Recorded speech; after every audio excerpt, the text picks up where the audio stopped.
Good morning. My name is Joe. My pronouns are he and him, and children's literature is a big part of my life, for better and for worse. Before this was a children's book, The Bear Hunt was an American folk song. I'm assuming in Canada as well. One of my best memories of my grandpa was sitting on his knees when I was 3 or 4, and he would bounce his knees and grab my arms and make me do the swissy schwassies through the grass and all that stuff, and then he would scare me half to death with his giant bear roar. You can't go over it, you can't go under it. Oh no, you gotta go through it. When you get past the bunnies and chocolate and religious imagery, that is the Easter story. You gotta go through it. Now, there's a lot of temptation to imagine that that's not the case. Easter is a joyful day for Christians around the globe, and it is a good news story for sure. We should celebrate. But sometimes we forget how we got here. We like to skip the messy bits and go straight to the party. You've been out in the retail spaces the past couple of months. Like the day after Boxing Day, the Valentine's candies go out, and then a day after that, the Easter bunnies and chocolate eggs before the end of January some places. Spiritually, we sometimes follow that path as well. We go directly from Christmas to Easter without really bothering with Lent. 40-day journey through the wilderness of sacrifice and lament? Ugh, no thanks. Or, this week, some of us last Sunday sang our hosannas, loud hosannas on Palm Sunday, and then we went about a normal week and show up again for more cheers here on Easter Sunday. Christ is risen. Christ is risen Indeed. But there was this whole dramatic story in between: betrayal, prosecution, crucifixion, darkness. Where was I for that part? Good Friday services are always less popular than Easter Sunday. I don't take attendance, no judgment in that statement, just describing that sometimes we skip. And theologically, it's tempting to do the same.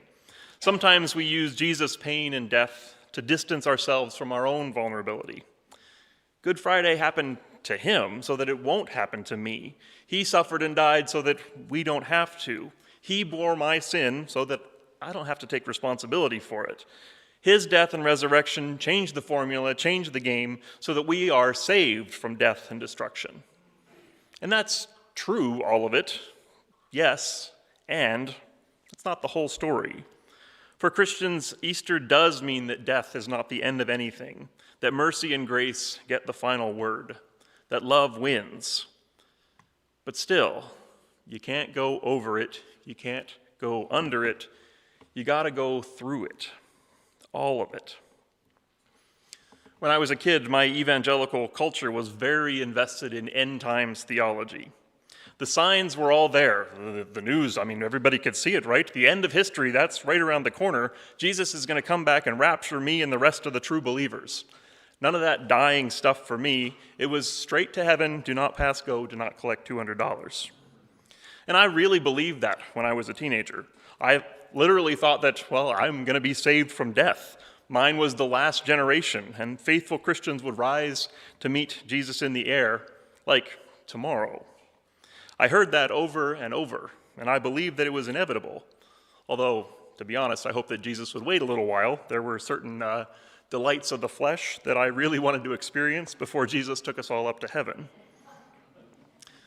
Not all Christians share that belief system, but still, you get that. That's the dream, right? You live the good life, skip the painful parts, and go straight to the next place, the better place. Of course, that's oversimplified, and that is unrealistic. Life is full of sorrow, to varying degrees, but that is the inevitability. And I see now that for me, that end times worldview was a defense mechanism to cope against my mortality. And fair enough, mortality is scary. It's perfectly normal to use the story of Jesus as protection against the fear.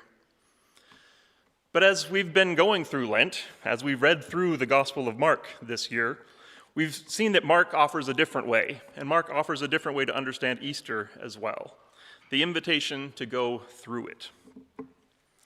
I know you're all familiar with the Easter story, and we've already heard the reading from the Gospel of Mark once today. but I'm going to read it again because the tone is important. When the Sabbath was over, Mary of Magdala, Mary the mother of James, and Salome brought perfumed oil so that they could anoint Jesus. Very early, just after sunrise on the first day of the week, they came to the tomb. They were saying to one another, "Who will roll back the stone for us from the entrance to the tomb?" When they looked, they found that the huge stone had been rolled back. On entering the tomb, they saw a young person sitting at the right, dressed in a white robe. They were very frightened, but the youth reassured them, "Do not be amazed. You are looking for Jesus of Nazareth, the one who was crucified. He has risen. He is not here. See the place where they laid him. Now go and tell the disciples and Peter, Jesus is going ahead of you to Galilee, where you will see him just as he told you." They made their way out and fled from the tomb, bewildered and trembling. But they said nothing to anyone because they were so afraid. Bewildered and trembling, silence and fear, the traditional emotions of Easter. That's the main, missed a page here. There we go. Why is fear the tone that Mark sets for this Easter story? Why are these friends of Jesus so afraid at the news of his resurrection? I suppose there are lots of reasons. The shock of the empty tomb, on top of the trauma of the past few days. That's a big one, obviously. This is not what we were expecting. Do not be overwhelmed.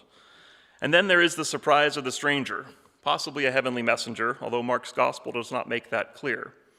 And the towering implications of his message, Jesus is risen. If that's true, even though that's what they long to hear, if it's true, a miracle like that would shake their whole world.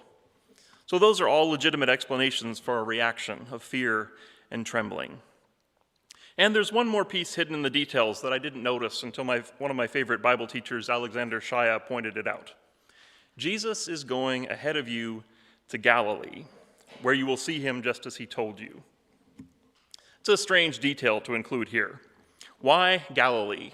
Why not just meet them where they already are in Jerusalem? That's what happens in most of the other Gospels. And why does this detail matter enough to include in the Scriptures? I don't expect anyone to recall a sermon series from 3 years ago, but we did spend a month going through Mark's Gospel with Alexander Shaya's book, Heart and Mind, as our guide. And Shaya calls the theme of this Gospel, Sailing Mark's Stormy Seas.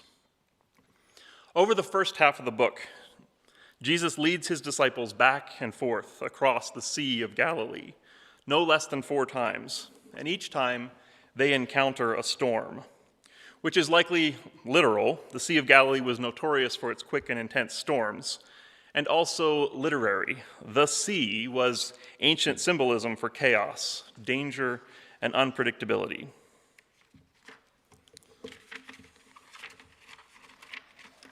That is the main theme of Mark. Jesus calls these disciples, and they naively follow, only for him to send them into the storm again and again, where they respond with fear and doubt and confusion. "We thought you were the one here to rescue us. So why is this still so hard?" And then, in the second half of the gospel, Jesus leads them away from Galilee, finally, and straight into a different kind of storm in the capital city, a storm of politics and conflict and betrayal and crucifixion. So that's the context of Mark's Easter story. Yet again, the disciples find themselves adrift on the metaphorical sea, spinning in the turmoil, wondering if Jesus was gone for good this time, if he had left them. And then, when the women finally hear some good news, the tomb is empty, he is risen, go tell the rest of the disciples, Jesus is going to meet you in Galilee. Oh no, back to Galilee, back into the storm, more uncertainty, more chaos, more vulnerability. Yeah, no wonder they went away in fear and in silence. Well, that seems like an odd place to end the story. Yay, Jesus is risen, now get back out there into the storm. Where's Easter? Where's the victory? Where's the joy, the grace? Where's the good news? Again, the context is significant. The Gospel of Mark was written for a community of Christ followers in Rome in mid to late first century. And this was a community in crisis. The Jewish Christians had been scapegoated by the Roman Emperor Nero. There was a massive fire that devastated the city. The Jewish part was the only part that was left standing. Rumors start spreading that, well, the Jews were the cause of this. Nero didn't want to be blamed for it himself, so he's like, okay, yeah, we're going to go blame the Jews. The Jews are like, it wasn't us, it was these Christians that are living here. And so the Christian Jews were scapegoated. They were hated. They were hunted. They were betrayed by their neighbors. They were forced to flee. They were publicly executed in the arena when they got caught. So Mark is writing to them, the remnant, the people who had fled, the people who were still hanging on and hiding. They were living in the storm, in spite of their faith, and in this case, because of their faith. And so Mark tells them stories of the storm over and over again. Jesus is with us in the storm. You will have what you need. This is not the end. And yet, you can't go over it. You can't go under it. You got to go through it. Even on Easter, at the moment of the greatest victory, Jesus calls them back into Galilee, back into the chaos, because that's where the Roman church lived, even after the resurrection. That's where we find ourselves too sometimes. All of us, in some measure, from least to the greatest, we got to go through it. And somehow, beyond all hope, when you go through it, you find God with you. Christ among us, as we've been talking about this Lent. Christ in the middle of it, that somehow changes nothing and yet it touches everything. That's Mark's Easter message. There is salvation, there is hope, there is courage and strength and healing and friendship and grace in the middle of the storm. Along with the chaos and uncertainty and vulnerability, you will have what you need. But you've got to go through it. Easter happens. Christ is among us, and still we are human. We got to go through it. Mark's gospel ends not with a conclusion, but rather an invitation. Okay, you are afraid. You are in the middle of it. What are you going to do with your fear? In ending this way, I see the writer of Mark offering two gifts to the people in the storm. For one, Mark is normalizing fear. Scared of the storm? Welcome to the club. That's been the way of Jesus' followers from the beginning. And not just the folks on the fringes. This is the fear of Peter, first of the apostles, the founding father of the church. The Christians in Rome knew Peter. He moved to Rome at the end of his life. He was one of those who got caught in the persecution. He was caught and tortured and killed by the emperor.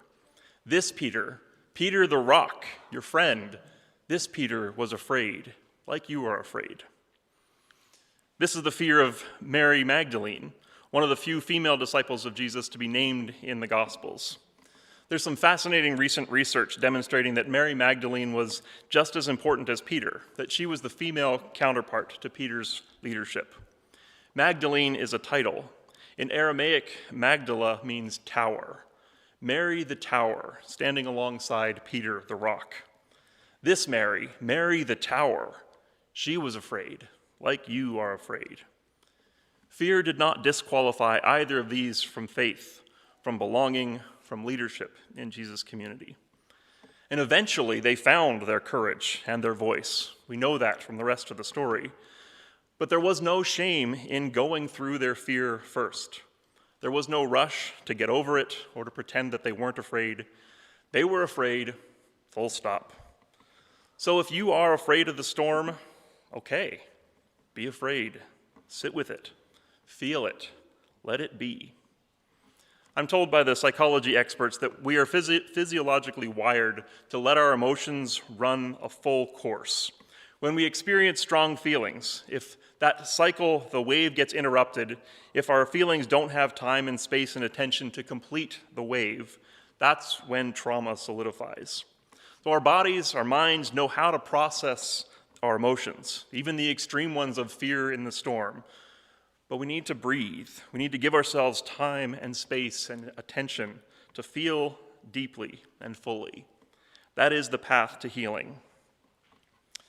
I'm not a psychologist. There can be extenuating circumstances. It's not as simple as I'm making it out to be.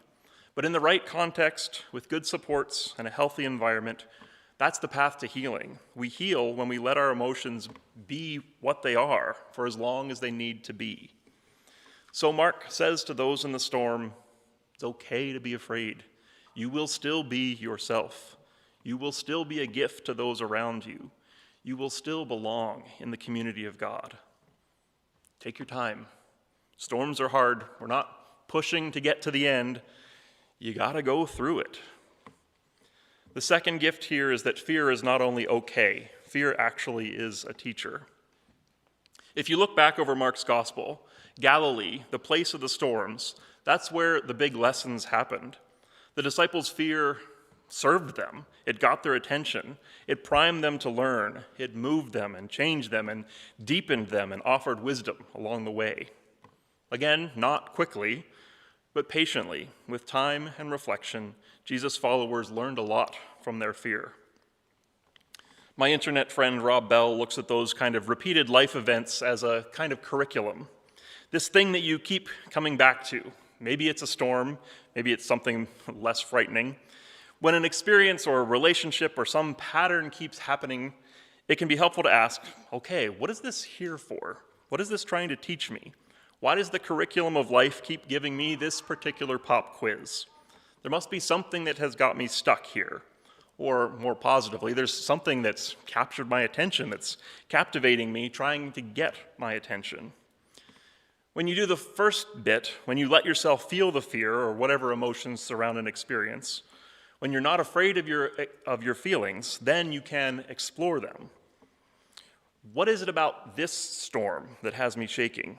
Is there a particular quality to the emotion in this one? Something that points to something deeper going on? What is my fear trying to teach me?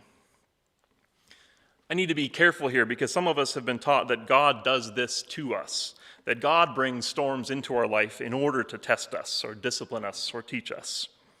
That's not what I'm saying. If God does it to us, that makes God a bully, not a teacher. I'm saying that storms happen because that's life. And when they happen, they're going to happen anyway. Within the storm is an opportunity to learn. God meets us in it, though God does not cause it. It's the difference between a punishment and a choice. The gift of choosing to see fear, or whatever emotion, whatever experience, as a teacher, choosing to see it as part of the curriculum of life, is that it gives you some distance, it gives you some agency. As a learner, you step back a bit. You can examine the thing, you can look at it, roll it around, poke it a bit, ask it questions. You can do with your own story what we've been doing with this story from the Gospel of Mark. Why is this here? What is this saying to us? We may or may not figure it out. There may not be an answer every time, but the process is good. The process changes us. It lets us get a handle on what's going on. The fear is manageable. It's a little bit less urgent. I'm just learning here. Maybe this is even fun. Some of us are curious people. Learning can be fun when nobody is forcing you to go to school. So maybe there's a lesson for you in this particular storm. Or maybe not, but taking the position of an active learner for a while gives you that opportunity to hold the storm instead of simply being battered by it.